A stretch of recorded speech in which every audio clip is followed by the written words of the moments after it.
For the repair of the E/P Epcon controllers, the following procedures were necessary: replacement of various electronic components and general cleanup of the units.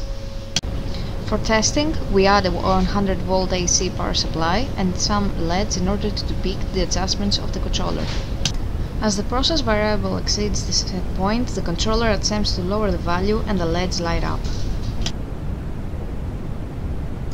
As the process variable is far lower than the set point, the controller attempts to raise the value and the LEDs light up.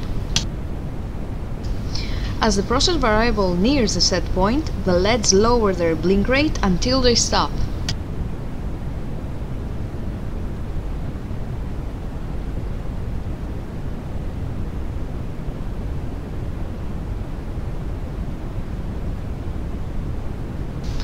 The same process is repeated for the rest of the controllers.